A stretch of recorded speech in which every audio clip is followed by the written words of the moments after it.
Hi, thanks for listening to my video again. Um, this is just a spur of the moment kind of video that I wanted to make. I've been reading books by an author called Joel Goldsmith, who seems to the main body of his work seems to be like modern interpretations of the Bible. It's kind of like what the Bible was meant to mean before all the meanings got twisted and sent to silly places, which what seems to have happened. Can't recommend him enough. When you read it, any of his books, you're going to know they resonate with the truth, and that's all you need, really. This book, A Parenthesis in Eternity by Joel Goldsmith. I've read a couple of his other books. They're brilliant as well. But we're just reading this today, and it's just such a brilliant paragraph. I'll read it word for word. It says, "We cannot be other than what we are at any given moment, any more than a sunflower can be an orchard or a blade of grass or a rose. And if a sunflower or a blade of grass should struggle to be something other than it is, if it could, it would destroy itself. Many students on the mystical path continually berate themselves because they are not more spiritual, and they want to know how to become more spiritual. They cannot be. If only each one of us could relax and realize I am what I am, and I cannot be other than I am. That which created itself as this form perpetuates it unto eternity." What a brilliant... If everybody could realize the truth of that, the world would be a very different place. So I'd just like to break it down a little bit, by little. We cannot be other than what we are at any given moment, any more than a sunflower can be an orchard or a blade of grass or a rose. So it means it's basically stop punishing yourself is one perspective, one way of looking at it. Stop wishing that you were different than what you were is maybe one way of looking at it. Another way is stop punishing yourself for mistakes that you have made. I found myself doing this a lot when I sort of started, if you want to call it, the spiritual path. I'd often, although I thought I'd gone through a realization, I'd often find myself making mistakes and then saying to myself, you should know better than that. Which is not a bad thing to say in itself, but if you then start to punish yourself and put yourself down and have negative feelings towards it, that's where you're tripping up. It's like the ego's coming back in through the back door. So it's basically saying, don't judge yourself. Just like you shouldn't judge other people, never judge yourself. As long as you're aware what's happened, whatever has happened, no matter if you're mean to another person, or you're mean to yourself, or you make a bad choice, or your ego comes to the surface and you don't recognise it, forgive yourself. And once you understand the mechanics of the mind, forgiveness becomes automatically. So it's just saying, you've got to own yourself at that moment. You will make mistakes, but if you're aware of it, it's no longer a mistake. It says here, it goes on to say, and if a sunflower or a blade of grass should struggle to be something other than it is, if it could, it would destroy itself. Which is continuously true for us. When we try to be something that we're not, when we are, in essence, destroying ourselves in every moment. We are living a false reality. And you're not really living how you were meant to when you do that. And when every time that you have a go at yourself, or you're psychologically punishing yourself, that is,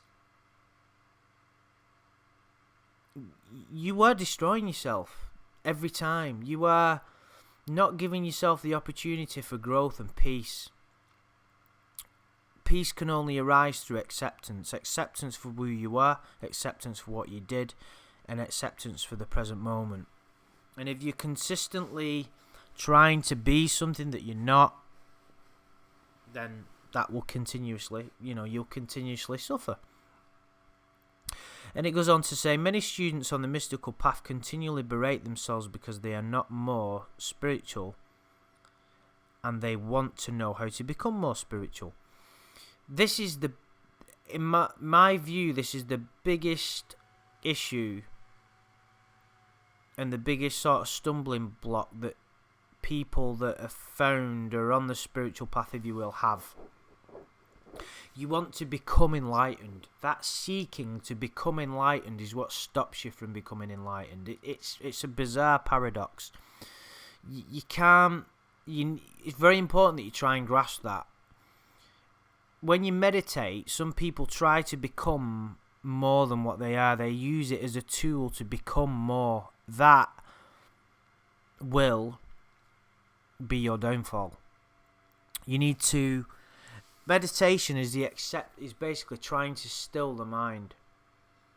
That's not to say if you go through that you can't become more eventually, but you can only become more.